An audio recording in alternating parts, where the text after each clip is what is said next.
আপনি কি রাতে ঘুমোচ্ছেন না? সারাদিন ধরে ইনস্টাগ্রামে রিলস দেখছেন, রাতেও তাই করে যাচ্ছেন? এরকম আমার অনেক পেশেন্টরাও আপনারই মতো করে। এর ফলে তাদের মাথা ঝমঝম করে, মাথায় ব্যথা হয়, তারা কোনো কিছুতেই সকালবেলা ফোকাস করতে পারে না। এই জন্য তাদের কাজ থেকেও অনেক সময় তাড়িয়ে দেওয়া হয়ে থাকে।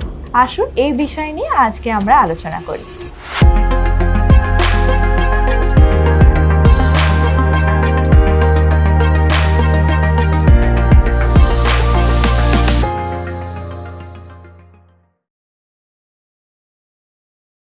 নমস্কার, আমার নাম doctor Suparna Kumar, consultant neuropsychiatrist at Vivacity multi speciality hospital.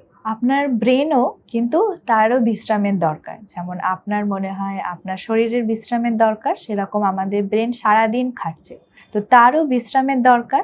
R brain বিশ্রাম করলেই কিন্তু আপনার শরীরের গ্রোথ হবে। ওই জন্যই চিন্তা করে দেখুন, ছোট বাচ্চাদের গ্রোথ কিন্তু তখনই হয় যারা ঘুমোয়। তো সেই জন্য আমাদের সবারই ঘুমের খুব একটা বড় প্রয়োজনীয়তা আছে।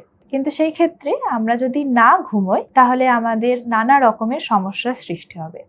আমাদের মাথা ঠিকমতো কাজ করবে না, আমরা ঠিকমতো কোনো কাজে ফোকাস করতে পারবো না, এর জন্য আমাদের কাজের ক্ষেত্রেও নানা সমস্যা হবে। এই সমস্ত স্ট্রেস থেকে সারাক্ষণই মন উদাস হওয়া, কোনো কাজে ইচ্ছা না করা, আমরা ধীরে ধীরে ডিপ্রেশনের দিকে যেতে পারবো। আর এই ডিপ্রেশনের দিকে গেলে আবার মাথার মধ্যে নানা রকমের নেগেটিভ ভাবনা আসবে, আমাদের ভয় লাগবে আগে আমরা কি করে যাব, সেই নিয়ে নানা রকমের অ্যাংজাইটি বা প্যানিক অ্যাটাকসও হতে পারে। এই সমস্ত সমস্যা ছাড়াও যদি আমরা অনেকক্ষণ না ঘুমোই তাহলে সেক্ষেত্রে আমাদের ব্লাড প্রেশার, ব্লাড সুগার এগুলো বাড়বে।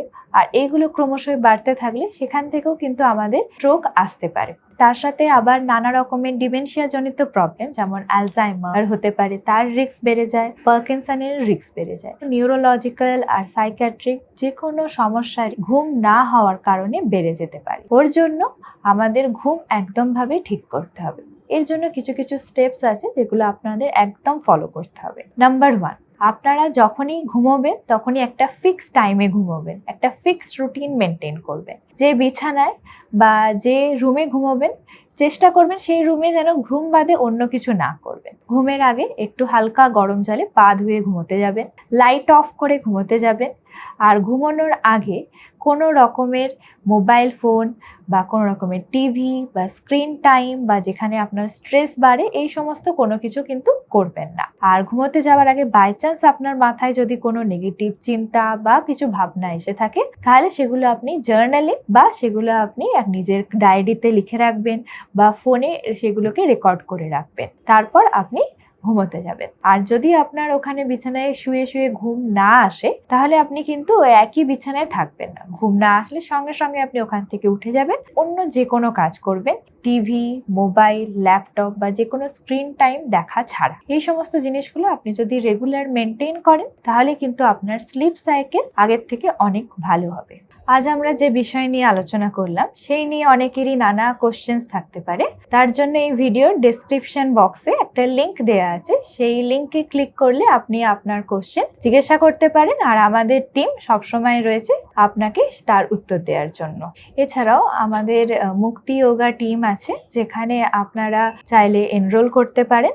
আর নিউট্রিশনিস্ট আছে, তারা আপনাদের ডায়েটারি জিনিস কোনটা কি খাবেন না খাবেন সেই নিয়েও আপনাকে হেল্প করতে পারবেন। এখানে আমাদের এক্সপার্ট নিউরোসাইকিয়াট্রিস্টের টিম 24/7ই অ্যাভেলেবেল আছে। আপনারা যখন ইচ্ছা এখানে কনসাল্ট করতে পারবেন। ধন্যবাদ, ভালো থাকবেন, সুস্থ থাকবেন।